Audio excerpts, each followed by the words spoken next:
Actually सिखना झार हाग्रा ओनसोलखौ एवस्रांनायनि सायाव डिएफअ जयन्त कुमार ब्रह्म सारा मा बुंदों फै जों एसे खोनासंनानै लानि। एक्चुअली एनक्रोचमेन्ट प्रसेसটো কিছুমান তৃতীয় মই জনাত কিছুমান তৃতীয় থাৰ্ড পাৰ্টি ইনষ্টিটিউশ্যনত এইটো হৈ আছে আৰু এইটোৰ পৰাই কিছুমান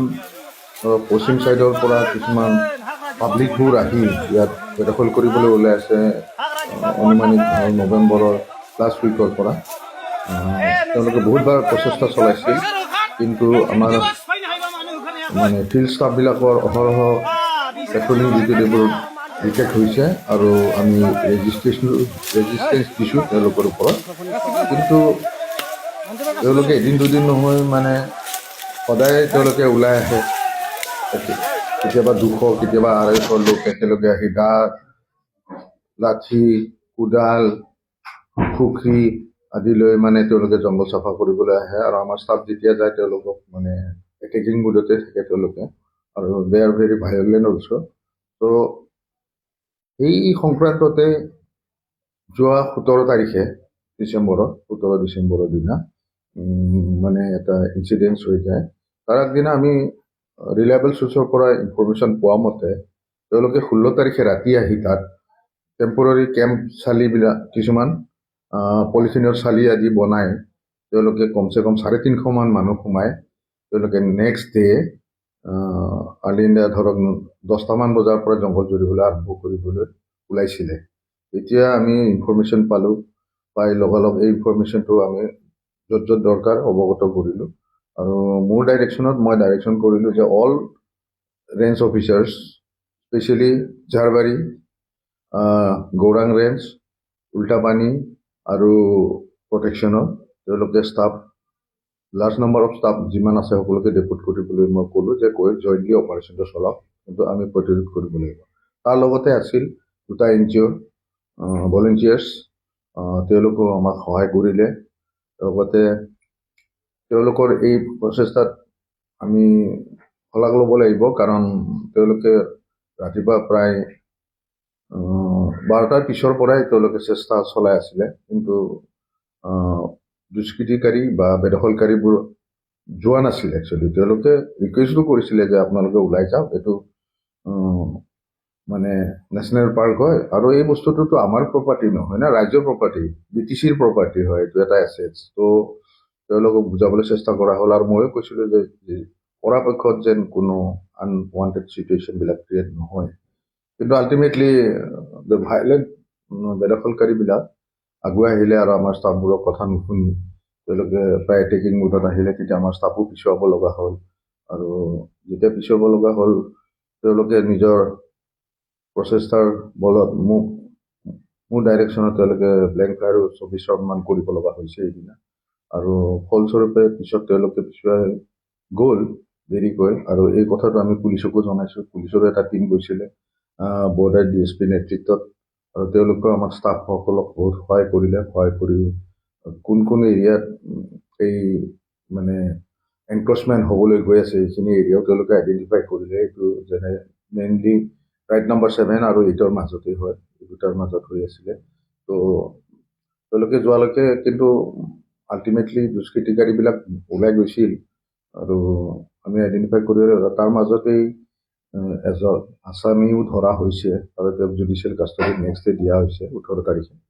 আৰু মেজিষ্ট্ৰেট এনকুৱাৰী এটাও কৰিবলৈ দিয়া হৈছে ত' সেইকাৰণে মই কওঁ যে এটাই মই আপোনালোকৰ সংবাদ মাধ্যমৰ মাজেৰে জনাবলৈ খোজোঁ যে যিবোৰ দুষ্কৃতিকাৰী বা এনক্ৰচাৰ্ছবিলাক আহি চিগনা জহলৰ ওপৰত যোনখিনি ফৰেষ্টৰ মাটি বেদখল কৰিবলৈ ওলাইছে তেওঁলোকক অনুৰোধ জনাওঁ যে এইটো আপোনালোকৰে প্ৰপাৰ্টি হয় এইটো প্ৰপাৰ্টি অফ BTC হয় এটা এছেটছ হয় নেশ্যনেল প্ৰপাৰ্টি হয় ইয়াত যেন কোনো আহি এনেকুৱা বেদখল নকৰে তাৰ বাবে মই অনুৰোধ জনালোঁ আৰু আমিও কিছুমান বস্তু তলে তলে ইনভেষ্টিগেশ্যন টাইপো কৰি আছোঁ যে খবৰ ল'ব কাৰণ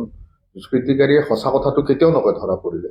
সিহঁতে মিছগাইড কৰিব ওলায় ত' সেইকাৰণে কওঁ যে আমাৰ ফালৰ পৰাও আমি চাই আছোঁ যে অনুসন্ধান কৰি যদি পাওঁ কোনোবা তেওঁক আইন অনুযায়ী ব্যৱস্থা লোৱা হ'ব আৰু বৰ্তমান গভৰ্ণমেণ্টৰ PM ছাৰ PM ফৰেষ্ট তেওঁকো শলাগ ল'ব লাগিব তেওঁ অহৰহ এইটোৰ ওপৰত আমাৰ পৰা ফিডবেক লৈ আছে আৰু তেওঁ নিজে প্ৰচেষ্টা নিজৰ ফালৰ পৰা চলাই আছে যেন কেনেকৈ এই বেদখলকাৰী মুক্ত কৰিব পৰা যায় সেই এৰিয়াটো সেইকাৰণে আমি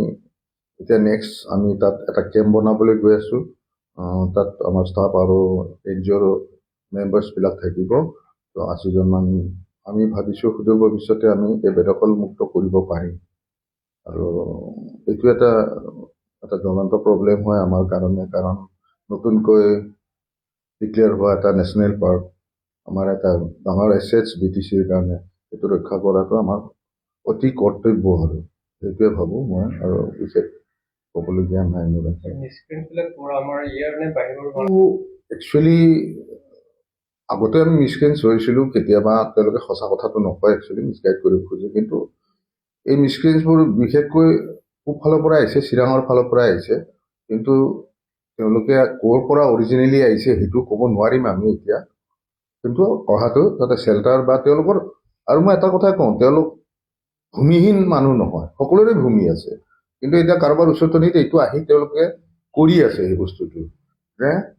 মাটি বেদখল কৰিব লাগে আমি সেইখিনি তাত আমি ঘৰ বাৰী সাজি এটা বস্তি বনাই থাকিম এনেকুৱা এটা মেণ্টেলিটি লৈ তেওঁলোকে কৰি আছে কাৰোবাৰ উচতনি সেইটোৱে